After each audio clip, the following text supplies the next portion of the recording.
Good morning.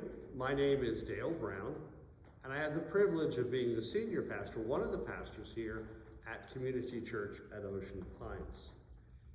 Every week, I quote Psalm 19, verse 14 in worship. And I say something like this: "Let the words of my mouth and the meditations of my heart be acceptable to you, or be acceptable in your sight, O Lord, my rock and my redeemer. Amen." And when I use those words in worship, I'm asking that God would bless my thoughts, the preparation that I've done for the sermon, and that God would take those words and somehow allow those words to be God's words to people who come to this church to worship from all kinds of places, with all kinds of feelings, with all kinds of things happening. I want you to notice a couple of things about these words in Psalm 19, verse 14. First, I want you to notice with me that words matter. The prayer is that God would bless the words that I have prepared, that I believe He has put in my heart. You and I know that words have the power to create and or to destroy. How we speak to, dialogue with, and what we say about other people really matters. I have a couple of young ladies in my family, and to me, they're the most wonderful nieces that I could have.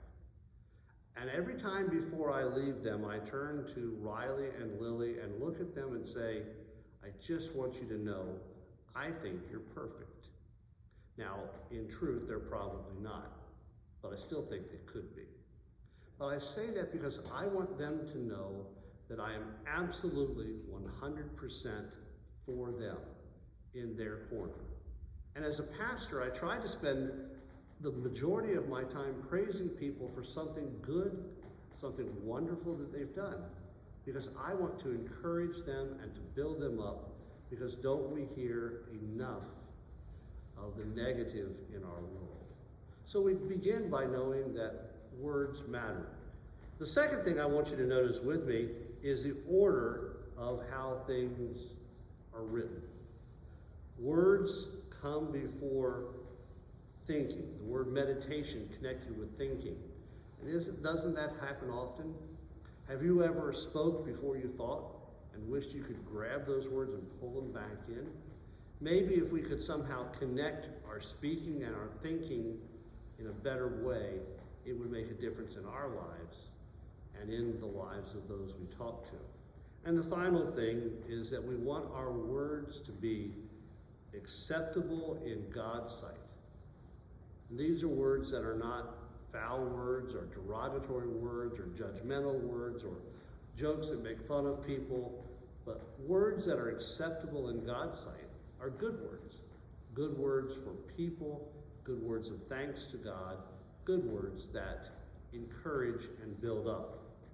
Now, I know that we all believe we should pray, or at least most of us do. Sometimes the words come hard.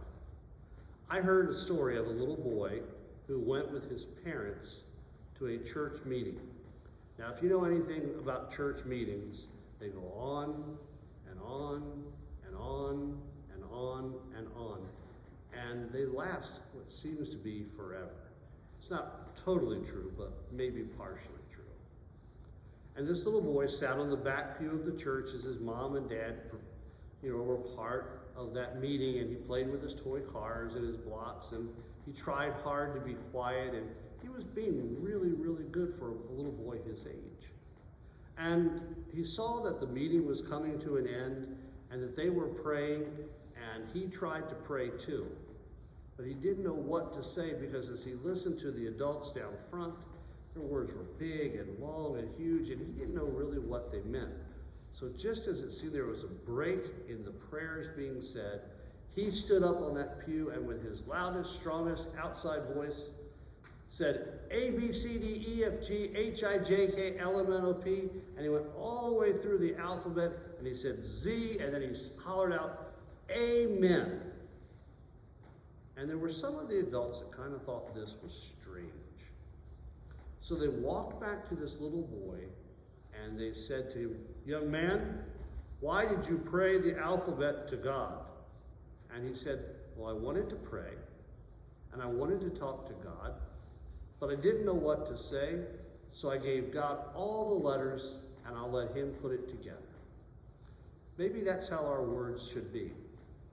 We give God all the letters and let him put the acceptable, life-giving, life-building speech together. Have a great day in Jesus.